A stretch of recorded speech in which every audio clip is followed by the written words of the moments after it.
De soltera a María Eva Duarte. Eva Perón tras casarse con el coronel que luego sería presidente de la República Argentina. Evita en el corazón de millones de argentinos que la amaron y la odiaron con una intensidad inusitada. El reciente estreno de la película de Alan Parker, candidata a 5 de los Oscars que se fallan pasado mañana, ha encendido la polémica en Argentina. Y es que 45 años después de su muerte, la figura de Evita mueve pasiones con un vigor semejante al que levantaba en vida. Hay una historia conocida de Evita y otra secreta. Una historia de odio y profanación que comenzó tras su fallecimiento y se ha mantenido oculta hasta ahora. Esta noche, en Abierto en Canal, Evita, la tumba inquieta.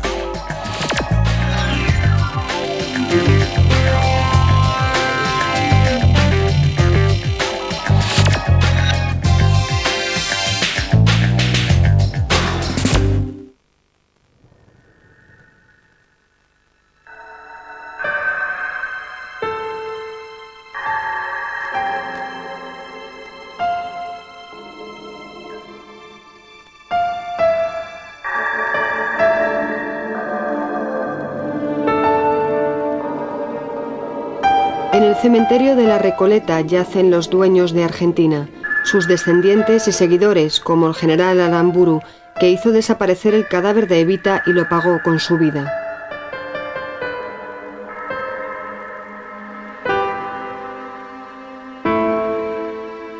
Y allí, a pocos pasos, entre los aristócratas que tanto la despreciaron, está esa mujer, María Eva Duarte, la actriz que el presidente Perón convirtió en primera dama.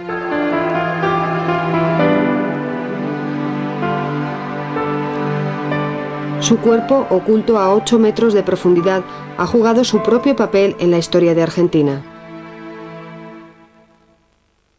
Me parece mentira volver a estar en este salón donde esa mujer maravillosa que fue Eva Perón recibía a tantos necesitados, agremiales, a tanta gente humilde, legiones de personas que venían hacia ella para conocerla y para decirle sus necesidades, a las que ella acudía siempre en una forma tan integral como fue toda su fundación por ella creada.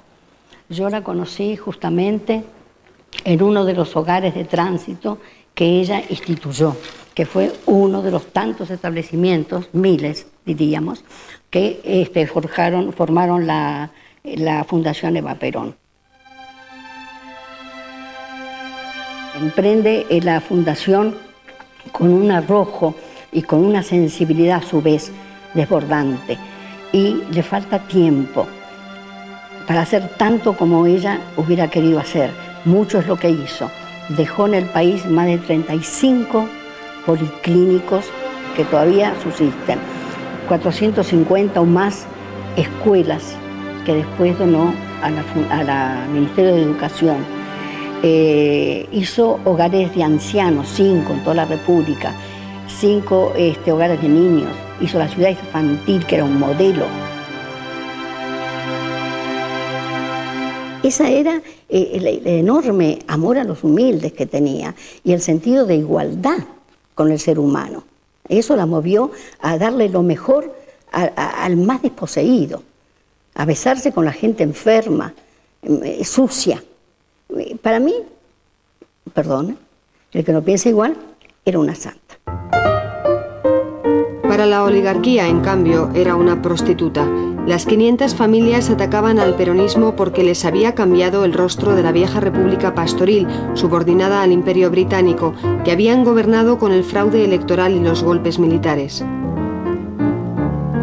Los señores feudales, los políticos de la vieja guardia y un sector del ejército odiaban a Perón y a su mujer por haber creado un Estado benefactor, pero mucho más aún por haber incorporado a los obreros y a las mujeres a la escena política.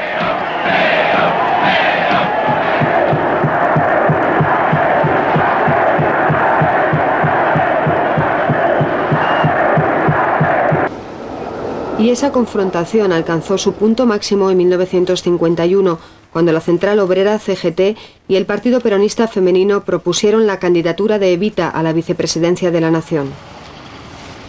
Nosotros teníamos noticias que la candidatura Perón-Perón iba a tener sus dificultades y que no iba a decidir era Evita. Entonces que se iba a hacer una gran concentración. reclamándole para que aceptara.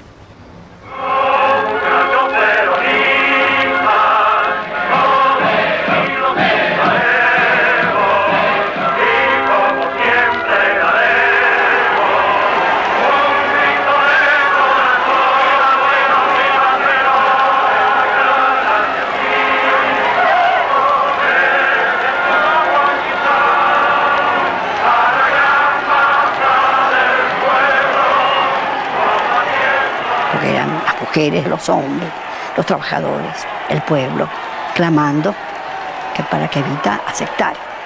Y ella no terminaba de decidirse, que tenía que pensar, ¿no? Y ya Evita, que aceptara Eva Perón.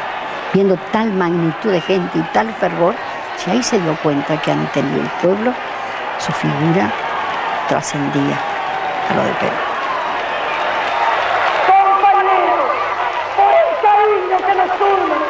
Yo les pido, por favor, no me hagan hacer lo que no quiero hacer.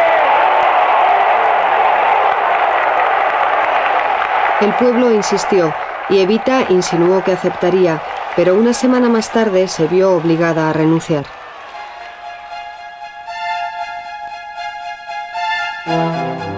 El 21 de septiembre, un análisis patológico confirmó las sospechas de los médicos y conmovió al Estado. Eva Perón padecía un cáncer de útero.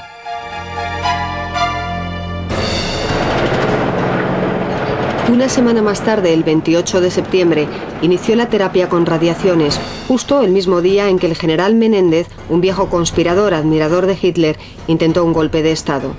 Entre los golpistas se destacaba un miembro de la oligarquía, el capitán Alejandro Lanuse. Los sublevados se proponían asesinar a Perón y Evita, pero fueron derrotados en pocas horas. La Confederación General del Trabajo se movilizó en defensa del gobierno. A Evita no le dijeron nada hasta que la situación estuvo controlada. Indignada por no haber participado, exigió hablar al pueblo desde su alcoba. Yo espero estar pronto en la lucha con ustedes, como todos los días de estos años felices de esta nueva Argentina de Perón. Y por eso les pido que rueguen a Dios para que me devuelva la salud que he perdido, no para mí, sino para Perón y para ustedes, para los descansados. Intuía que le quedaba poco tiempo de vida. Temía que Perón sin ella fuera traicionado por los militares y derrocado por la oligarquía.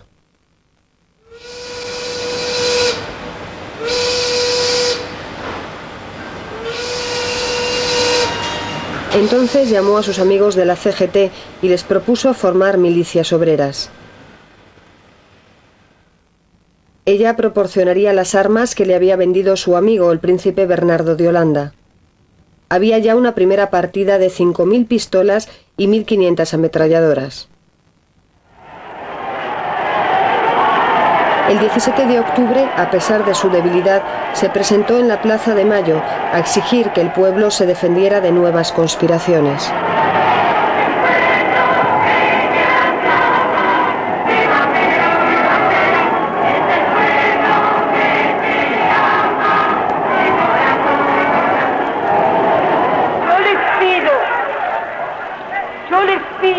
Compañeros, una sola cosa, que juremos todos públicamente defender a Perón y luchar por él hasta la muerte.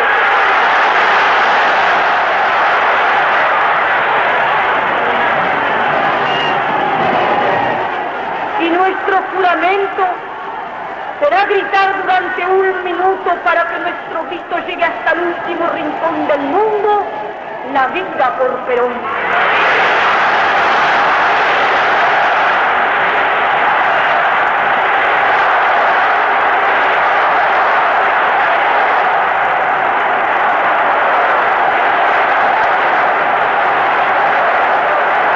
En noviembre la operaron 2 grandes cirujanos, el argentino Ricardo Finocchieto y el norteamericano George Pack. La operación parecía un éxito.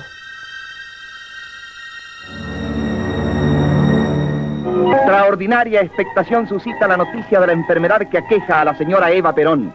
El pueblo se renueva constantemente frente al policlínico Presidente Perón donde se asiste. Pero en los barrios ricos no se rezaba por su salud.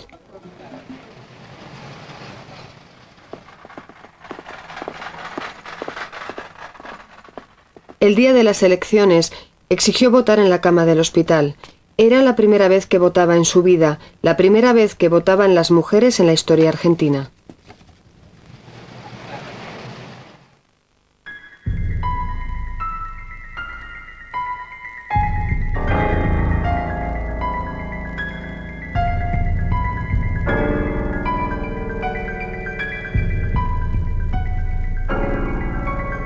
El éxito de la operación se desvaneció muy rápido.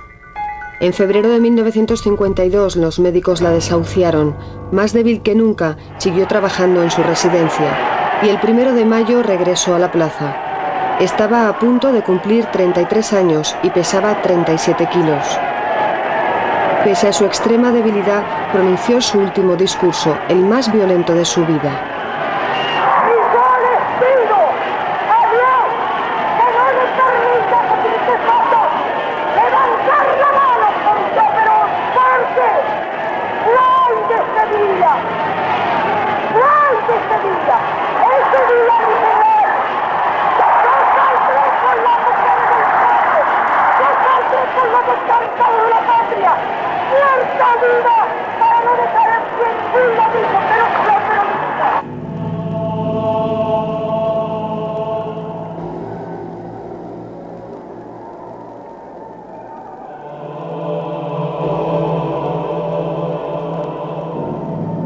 Por aquel entonces alguien le habló a Perón de un distinguido médico universitario que transformaba cadáveres en extraordinarias piezas de anatomía. El presidente quería que Eva fuera embalsamada e instalada como un monumento a los trabajadores. El doctor Pedro Ara aceptó el trabajo y mantuvo un diario de los acontecimientos que iban a tener lugar.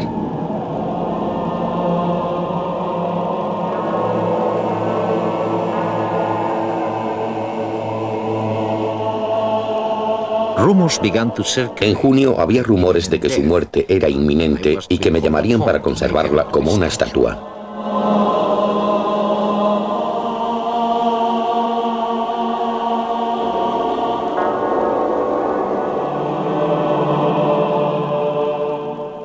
El 4 de junio, Evita dejó su lecho de enferma para acompañar a Perón, que asumía su segunda presidencia. Juro por Dios nuestro Señor y estos santos evangelios, desempeñar con lealtad y patriotismo el cargo de presidente de la nación. Si así no lo hiciere, Dios y la nación me lo demandan.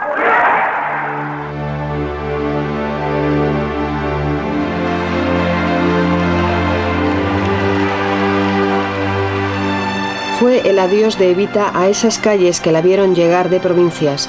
Una chica de 14 años con una maleta de cartón y ganas de ser una Norma Shearer.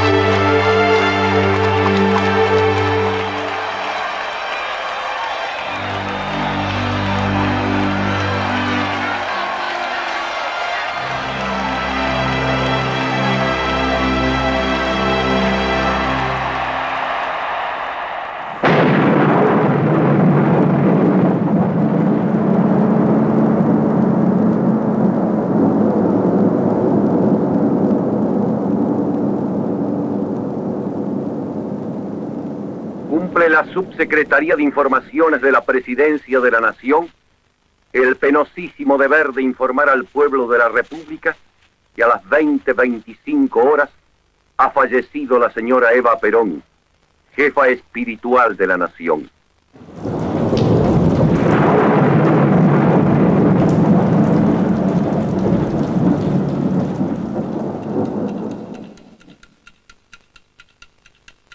El profesor Ara llegó a la residencia pocos minutos más tarde, arregló las condiciones de su contrato y entró en la cámara mortuoria.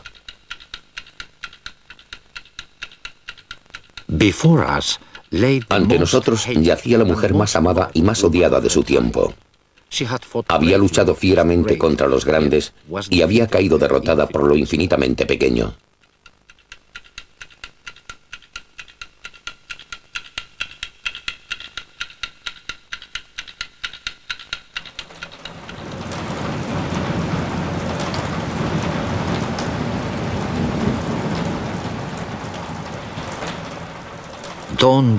Amaneció.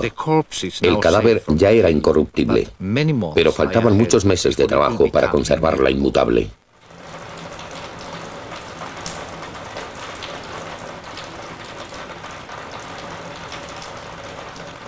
Cuando el doctor Ara concluyó su faena, la manicura de Evita Saragatti cumplió su última orden.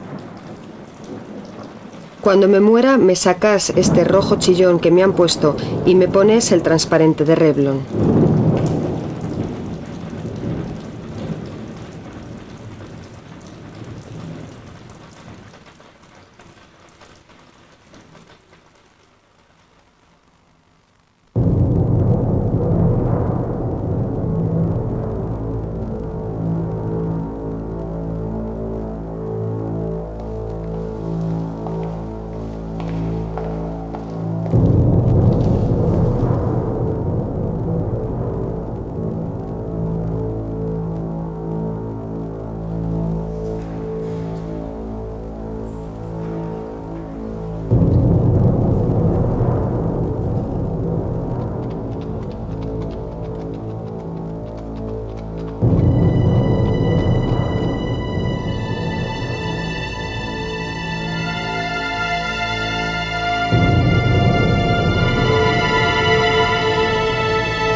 Argentina nunca había visto un dolor semejante.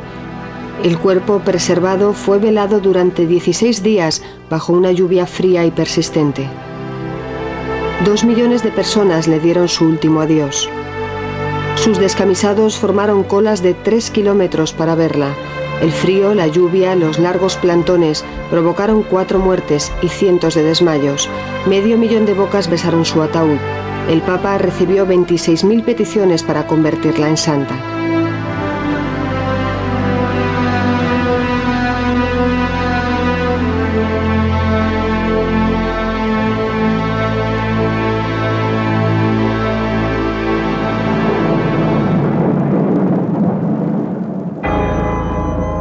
Mientras el mundo entero se asomaba a esos funerales sin parangón en la historia, el doctor Ara libraba una guerra secreta.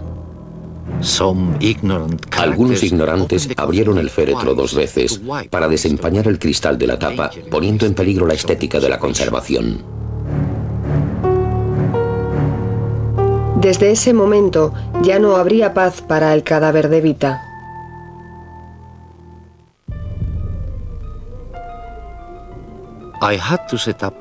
Tuve que armar mi laboratorio en el 2º piso de la CGT. Yo no quería, porque era un centro de lucha social que podía dar lugar a disturbios, pero el presidente no me dio alternativas. El cuerpo de Evita debía descansar en la CGT hasta que se construyera el monumento a los trabajadores, una obra faraónica 3 veces más alta que la Estatua de la Libertad.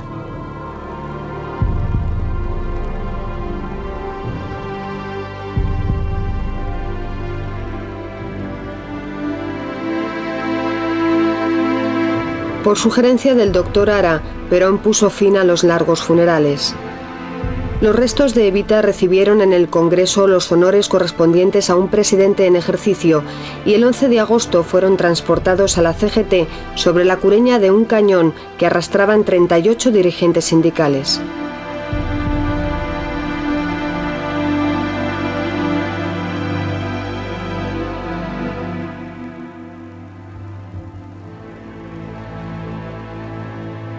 Después del responso, el féretro fue trasladado a un área restringida, en la que solo podían entrar Perón y el doctor Ara.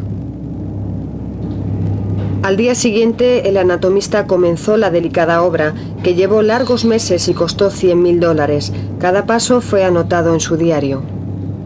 12 de agosto. Tengo todos los reactivos. Le vendo uno por uno todos los dedos e impregno el vendaje con la mezcla de tricloroetileno. 13 de agosto. Baño con acetato y nitrato. Me aseguro que la cabeza y las manos estén sumergidas. 14 de agosto. Revisión y movimiento del cadáver. 15 de agosto. Descubro el cadáver y le saco las almohadillas de los párpados. 26 de agosto. Al cumplirse el primer mes, hay una marcha de antorchas. Temo un desastre.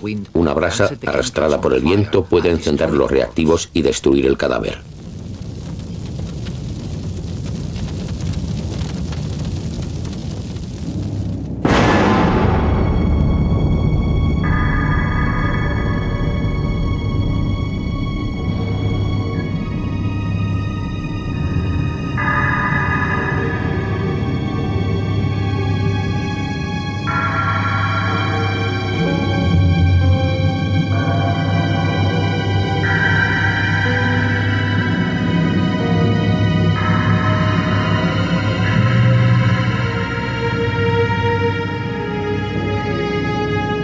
Al cumplirse un año, el doctor Ara pudo escribir con orgullo que había concluido su trabajo. El monumento, en cambio, seguía siendo un proyecto. Durante otros 2 años, el cuerpo permaneció en la CGT al cuidado de su embalsamador. Fuera de esa capilla donde Evita seguía idéntica a sí misma, el gobierno se descomponía. Para muchos, la llama de la revolución se había extinguido con la muerte de Evita. Crecía el odio entre peronistas y antiperonistas. Asomaba el fantasma de la guerra civil.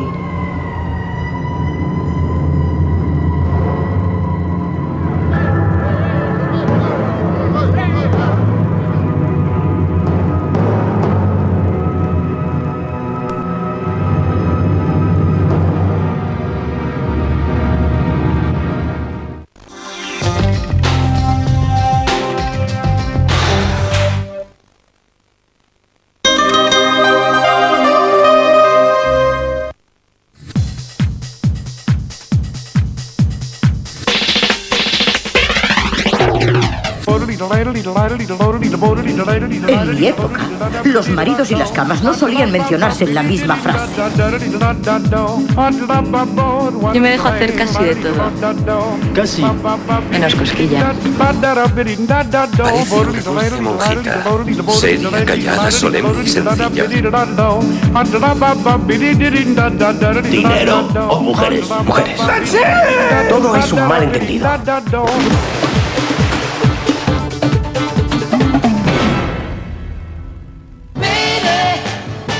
Señor Holland, ha llegado a mis oídos que está enseñando a sus alumnos rock and roll. Nadie podría enseñar a esos chicos, nadie. Richard Dreyfuss. Escribir mi música, ¿y cuándo tengo tiempo para escribir mi música? Olympia Dukakis. No sé lo que hace usted con el conocimiento, señor Holland, pero como brújula es un desastre. Sigan marchando. Izquierda, derecha. Glenn Headley. Apenas sabe hablar, solo dice 2 o 3 palabras. Una película de Stephen Hillick. En abril, Profesor Holland en Canal Plus. Ave María Purísima. Ahora hablar 3 minutos con San Francisco solo cuesta 284 pesetas. Ese ya no me vienen. Con Santa Fe 554. El coro ya no me canta. Y con San Remo 224 pesetas. Grabar un nuevo disco de Gregoriano. Porque una vez más, Telefónica baja los precios de las llamadas internacionales. Adiós, padre. Adiós, hijo. Para que te cueste menos hablar con los que están lejos. Telefónica.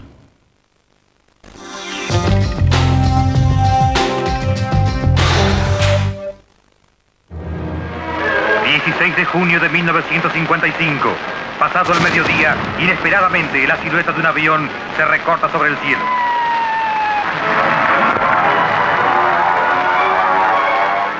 El pueblo de la ciudad de Buenos Aires estaba pasando una jornada normal, tranquila, cuál no sería la sorpresa cuando los aviones de la Marina dejaron caer sus bombas en la Casa de Gobierno y en sus alrededores, mientras con sus ametralladoras llenaban de horror, de sangre y de muerte a esa multitud que pacíficamente estaba esperando asistir un día más. Cientos de muertos fueron el saldo luctuoso de esa acción fuera de toda lógica y de todo sentido humanitario. Desde la CGT partieron miles de trabajadores a combatir contra la Marina. Allí fueron Dante Biel y sus compañeros del sindicato a combatir junto a los militares leales a Perón. El complot para secuestrar y asesinar al presidente fue abortado, pero el gobierno se había debilitado. 2 meses más tarde, el 16 de septiembre, los conspiradores volvieron al ataque.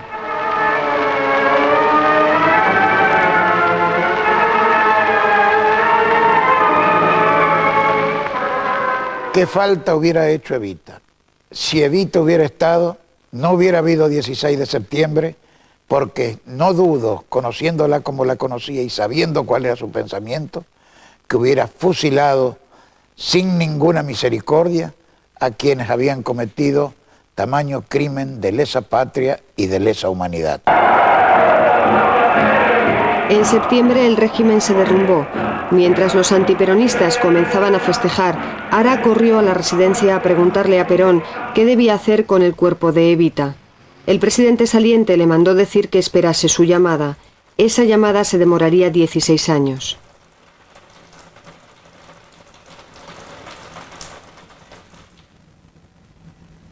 Unas horas más tarde, Perón se refugió en un barco de guerra paraguayo y el 2 de octubre de 1955 marchó a un largo exilio.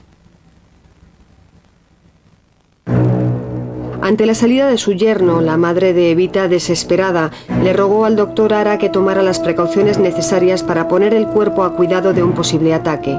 Ara sintió que era una carga demasiado pesada para él, pero finalmente se quedó en la CGT esperando a los nuevos amos del poder.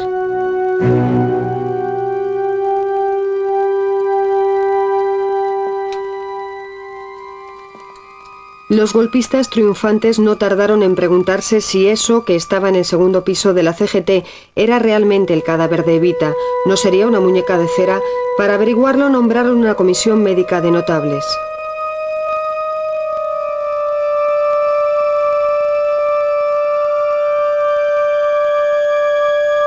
Los notables le extrajeron un pedazo de tejido de la oreja izquierda para el examen histológico. Le cortaron un dedo para la huella digital, le hicieron radiografías y tuvieron que admitir que era el cuerpo de Eva Perón y que el doctor Ara lo había conservado con todos sus órganos internos.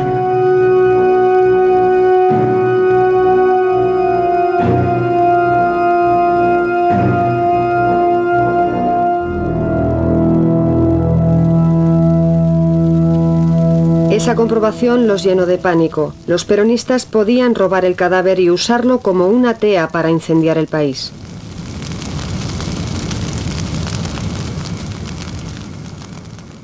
Los enemigos del pueblo en el poder hablaban barbaridades de Eva Perón y por otro lado de que el cadáver sería o incinerado o arrojado al mar por la Marina. La línea más dura de los golpistas asaltó el poder.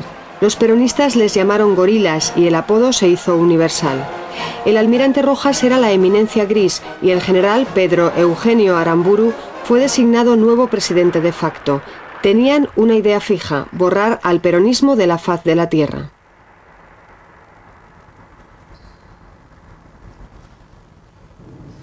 Se prohíbe el simple mención del nombre de Perón o de Eva Perón. Se prohíbe el uso de los emblemas partidarios. Se prohíbe tener en las casas fotografías de Perón o de Eva Perón o libros que hagan referencia a Perón, Eva Perón o a su gobierno. Y cuando triunfa esta línea, que es el 16 de noviembre del año 1955, la Marina irrumpe en la CGT.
El presidente Aramburu decidió que el cadáver de esa mujer debía desaparecer y encargó la tarea a un oficial que se singularizaba por leer a Schiller en alemán y haber derribado con un tanque un busto de Evita. El teniente coronel Muri Koenig, jefe del SIE, el temido Servicio de Informaciones del Ejército.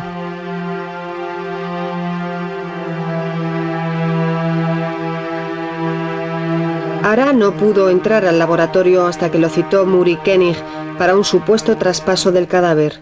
Metieron el cuerpo en el ataúd original, pero el militar no soldó la tapa como quería el médico. Tampoco le dio ningún recibo. El profesor se fue con los peores presentimientos.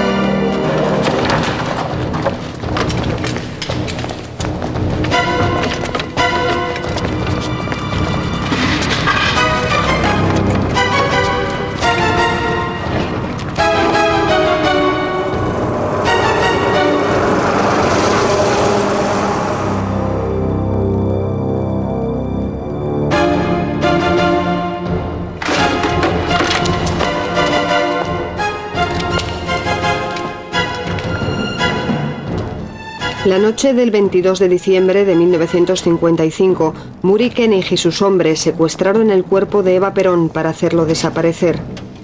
Pero pronto descubrieron que alguien los espiaba paso a paso.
La naciente resistencia peronista identificó a Muri Koenig y no tardó en atentar contra su casa.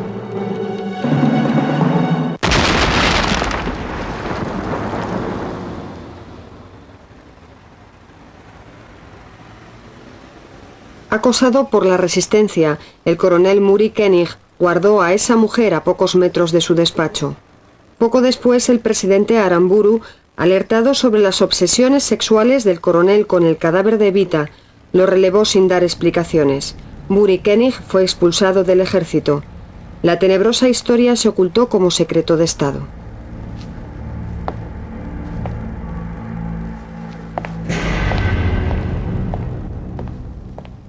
Un nuevo oficial fue nombrado jefe del SIE, el coronel Héctor Eduardo Cabanillas. Cabanillas organizó en diferentes ocasiones, sin éxito, varios atentados contra la vida del exiliado Perón, pero su prioridad inmediata era convertirse en el nuevo guardián del cuerpo de Evita y encontrar un lugar seguro para esconderla. Él debía comandar la operación Evasión. El coronel Cabanillas es hoy en día una sombra olvidada que, aunque no hace declaraciones, ha aceptado hablar. El coronel Muri Koenig había cometido algunas fallas muy graves, irresponsables y muy imprudentes, y hasta anticristianas, con respecto al cadáver. Lo conocía bien desde el colegio militar. Siempre fue un hombre perfectamente normal, ¿no? Pero a partir de ese momento que tuvo el cadáver en sus manos, se enloqueció. Y aparte con alcohol. El tipo tomaba mucho y se enloquecía. Y él decía que esa mujer era de él, que eso le pertenecía a él. Al tomar posesión del Servicio de Informaciones, me encuentro que al lado de mi despacho, un cuarto que estaba destinado a los armarios de distinta documentación, se encontraba el féretro con los restos de la señora María Eva Duarte Perón. Fue una impresión bastante intensa, una emoción bastante violenta también, ver ese cadáver porque era prácticamente una muñeca, estaba intacto, ni siquiera una modificación. El trabajo que hizo el doctor Ara era tan perfecto de que tenías todos los movimientos. La carne era como si estuviera viva, era perfecta, era una muñeca no de cera, de carne y hueso.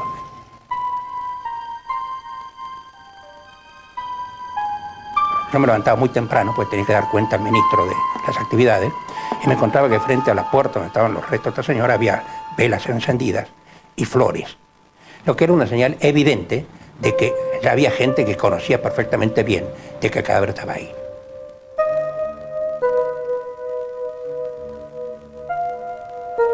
Dos situaciones se presentaban en ese momento. Por un lado, la impresión que teníamos que había comandos peronistas preparados para rescatar ese cadáver y utilizarlo posteriormente como bandera política para sus fines. Y por el otro lado, personal propio del sector del gobierno que tenían sus intenciones de hacer desaparecer el cadáver. Uno de esos proyectos era prácticamente destrozarlo y arrojarlo en medio del río. Otro era volar el edificio de informaciones del ejército para que desaparecieran los restos. Esas fueron las terribles presiones que tuve que soportar para evitar de que se procediera una u otra forma. Y de ahí surge entonces la necesidad que yo le impongo al teniente general Aramburu de sacar el cadáver del país. Exiliadas en Chile, engañadas por emisarios oficiosos del CIE, la madre y las hermanas de Evita se preguntaban con angustia qué habrían hecho con el cuerpo. Como católicas fervientes pidieron apoyo a la Iglesia, ignorando que los militares les habían ganado de mano. Gracias a la activa y muy especial intervención de la Iglesia, es posible llevar a cabo la operación de evasión del cadáver de la Eva y mandarla a Italia.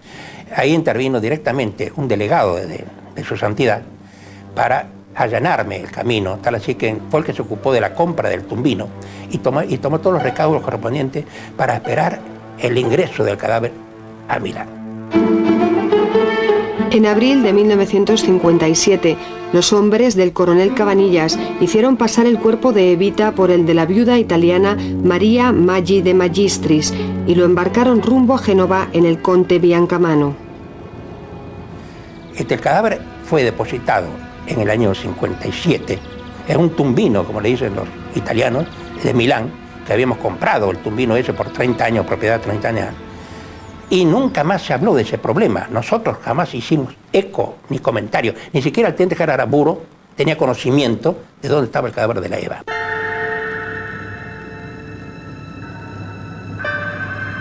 El misterio se mantuvo 14 años. Con datos reales y leyendas atravesando la tiniebla. La enterré de pie como un macho, le confesó Muri Koenig a un periodista. Nunca salió de Argentina, le dijo alguien a la familia de Evita. Otros escribieron sobre réplicas de cera, ataúdes enviados a distintos países y hasta un entierro en los jardines de la Embajada Argentina en Bonn.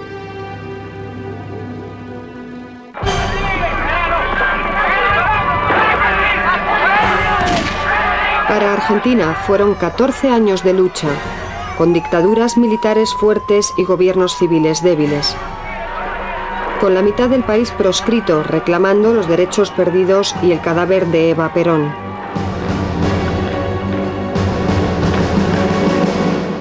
Juana Ibarguren, la madre de Evita, acudió sin éxito a todos los presidentes argentinos y al propio Papa. Murió en febrero de 1971 sin recuperar el cuerpo de su hija.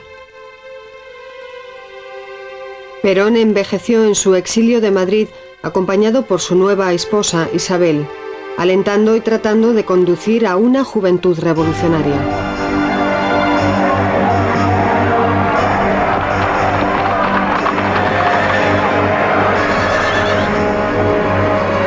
Esa violencia en manos de los pueblos no es violencia, es justicia.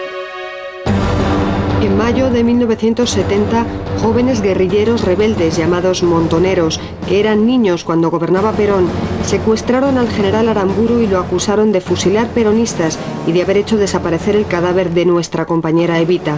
Aramburu fue condenado y ejecutado.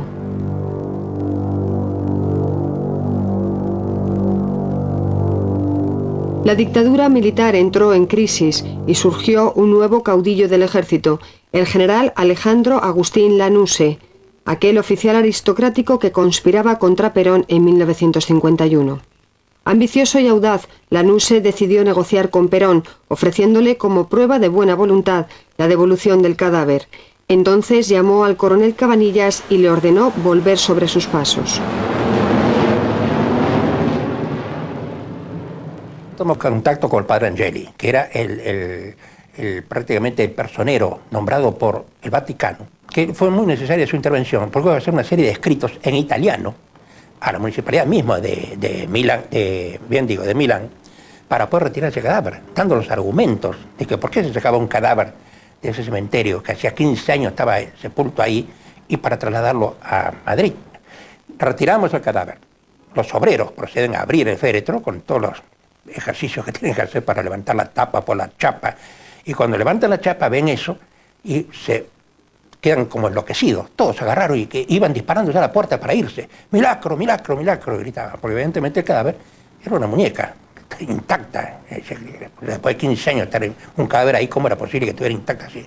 Se le explicó que estaba momificada, que no había ningún problema, y repartimos unas cuantas liras a la gente esta, y con eso quedaron más o menos tranquilos. Al día siguiente, el cadáver volvió a peregrinar. En una furgoneta fúnebre atravesó el norte de Italia, Francia y parte de España, donde María Maggi de Magistris volvió a llamarse Eva Perón. El 3 de septiembre llegó a Madrid y el coronel la llevó esa misma noche a la residencia de Perón en Puerta de Hierro. Tratando de no llegar a las 8:25 en punto, se modificó un poco la hora, para no ser a la misma hora en que ella había fallecido. Entro yo, me presento a Perón, le informo de que traía el cadáver de Eva Perón, que en nombre del gobierno argentino se procedería a su devolución. Perón recibió el cadáver y firmó el acta que le presentó el coronel Cabanillas. Sin embargo, en una carta a su prima Raquel, acusó a marinos y militares de haberse ensañado cobardemente con el cuerpo de Evita, y se preguntó por qué el Vaticano se había hecho cómplice de la maniobra. Concluía: esos miserables todavía pretenden que les agradezcamos la devolución de los despojos.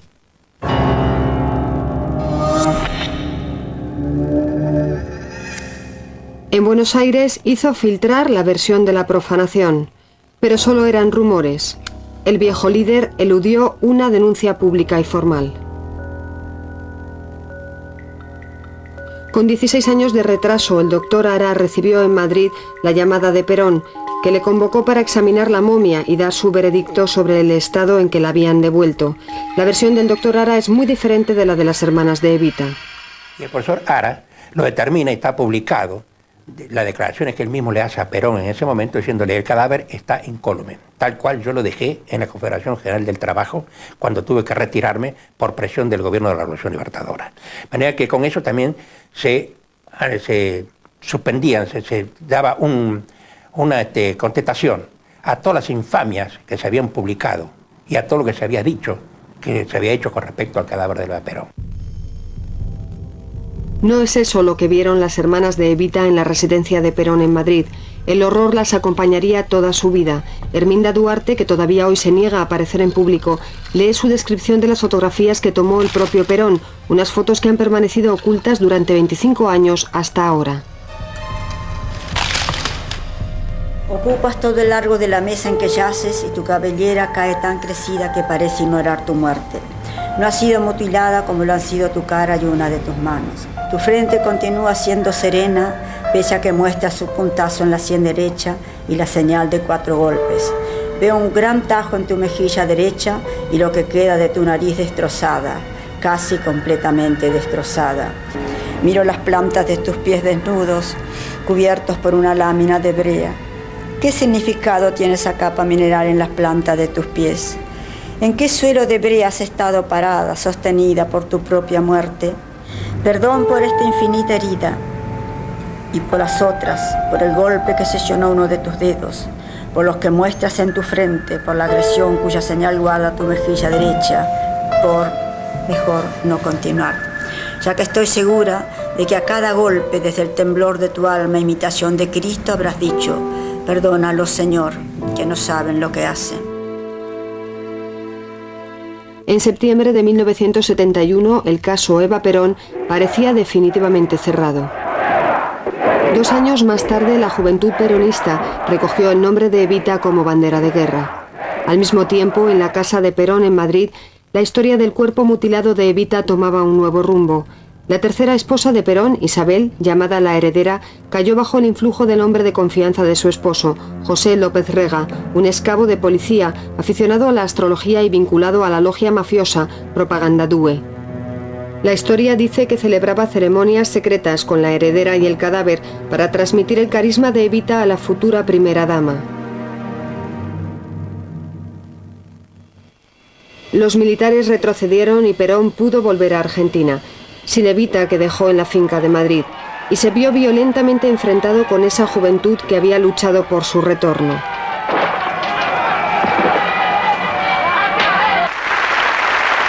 Fue elegido para un tercer periodo presidencial y esta vez logró que su mujer fuera vicepresidente. Solo que era muy tarde para él. Había llegado gravemente enfermo y murió a los 10 meses de asumir el gobierno. Le sucedió formalmente su viuda, pero el poder estaba en las manos de López Rega, que mandó asesinar a centenares de activistas.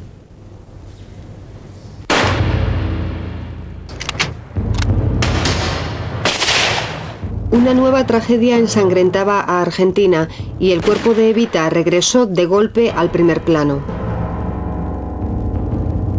Los montoneros secuestraron el cadáver de Aramburu y anunciaron que no lo devolverían hasta que los restos de la compañera Evita regresaran al país.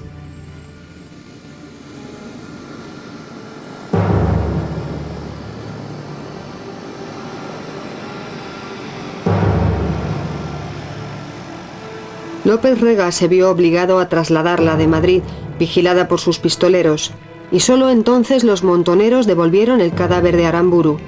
Isabel y López Rega abandonaron la táctica del ocultamiento y decidieron exhibir a Evita junto al féretro de Perón, en la cripta fúnebre de la residencia presidencial.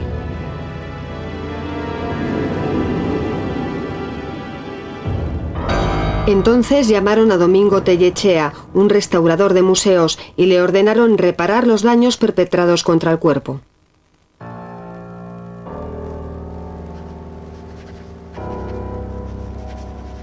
Las hay desde pequeñas lesiones superficiales hasta de bastante profundidad, inclusive importando algunos músculos importantes, huesos en algunos casos, a pesar de que, como se sabe, un cadáver momificado es un material sumamente duro, mucho más resistente que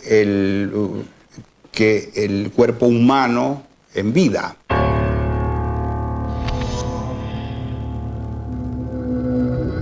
La característica de la rotura de la nariz deja claro que se trata de un golpe manifiestamente fuerte o de una presión no normal, que también quebró parte del cuello.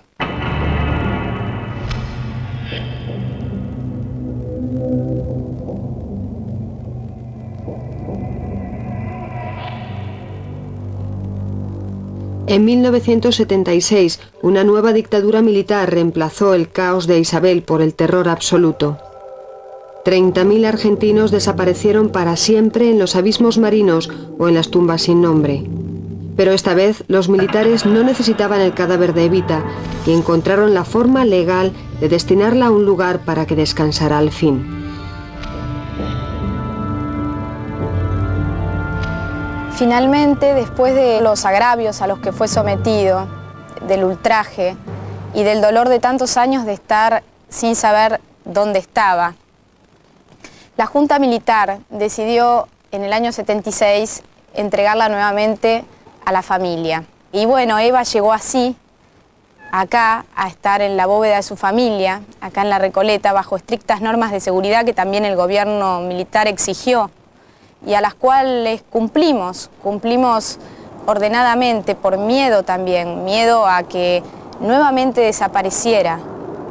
Y bueno, llega el día de hoy en que Eva está enterrada a 8 metros de profundidad en una cripta, toda revestida en mármol. La idea quizás fue que enterrándola de esta manera, en el silencio, en la oscuridad de casi la noche, en el silencio y la falta de difusión para que la gente nunca supiera cómo había sido este episodio, quizás se creía que así Eva iba a quedar enterrada definitivamente, que iba a ser olvidada.